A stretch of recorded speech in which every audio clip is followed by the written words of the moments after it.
With his lips tightly compressed, Kay had listened intently.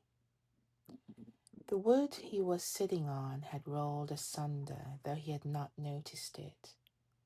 He had almost slid onto the floor, and now at last he got up, sat down on the dais, took Frida's hands, which he feebly tried to pull away, and said,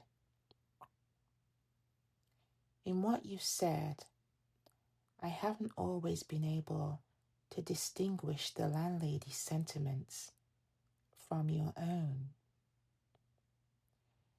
"They're the landlady's sentiments purely," said Frida. "I heard her out because I respected her. But it was the first time in my life that I completely and wholly refused to accept her opinion. All that she said to me seemed so pitiful, so far from any understanding of how things stood between us. There seemed actually to be more truth to me in the direct opposite of what she said. I thought of that sad morning after our first night together, you kneeling beside me with a look as if everything were lost, and how it seemed that in spite of all I could do, I was not helping you but hindering you. It was through me that the landlady had become your enemy, a powerful enemy, whom even now you still undervalue. It was for my sake that you had to take thought, that you had to fight for your post, that you were at a disadvantage before the superintendent, that you had to humble yourself before the teacher and were delivered over to the assistants. But worst of all, for my sake, you had perhaps lost your chance with Clam, that you still went on trying to reach Clam was only a kind of feeble endeavor to propitiate him in some way. And I told myself that the landlady, who certainly knew far better than I, was only trying to shield me by her suggestions from bitter self-reproach. A well-meant but superfluous attempt. My love for you had helped me through everything, and would certainly help you on too, in the long run. If not here in the village, then somewhere else. It had already given a proof of its power. It had rescued you from Barnabas's family. That was your opinion then, at the time, said Kay. And has it changed since? I don't know, replied Frida, glancing down at Kay's hand, which still held hers. Perhaps nothing has changed. When you're so close to me and question me so calmly, then I think that nothing has changed. But in reality,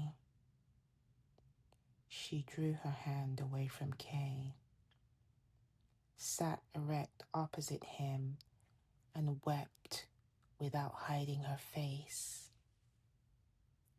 She held her tear-covered face up to him as if she were weeping, not for herself, and so had nothing to hide, but as if she were weeping over Kay's treachery, and so the pain of seeing her tears was his due.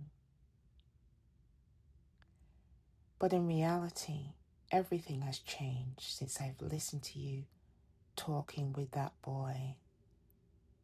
how innocently you began asking about the family, about this and that.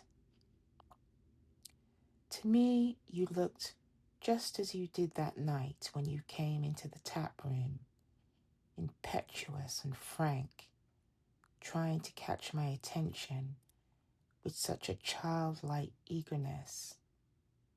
You were just the same as then, and all I wished was that the landlady had been there and could have listened to you. And then we should have seen whether she could still stick to her opinion. But then, quite suddenly, I don't know how it happened, I noticed that you were talking to him with a hidden intention. You won his trust, and it wasn't easy to win, by sympathetic words, simply so that you might with greater ease reach your end, which I began to recognize more and more clearly. Your end was that woman. In your apparently solicitous inquiries about her, I could see quite nakedly your simple preoccupation with your own affairs. You were betraying that woman even before you had won her. In your words, I recognized not only my past, but my future as well. It was as if the landlady was sitting beside me and explaining everything. And with all my strength, I tried to push her away. But I saw clearly the hopelessness of my attempt. And yet, it was not really myself who was going to be betrayed. It was not I who was really being betrayed, but that unknown woman. And then I collected myself and asked Hans what he wanted to be. And he said he wanted to be like you. And I saw that he had fallen under your influence so completely already. Well, what great difference was there between him being exploited here by you, the poor boy, and myself that time in the tap?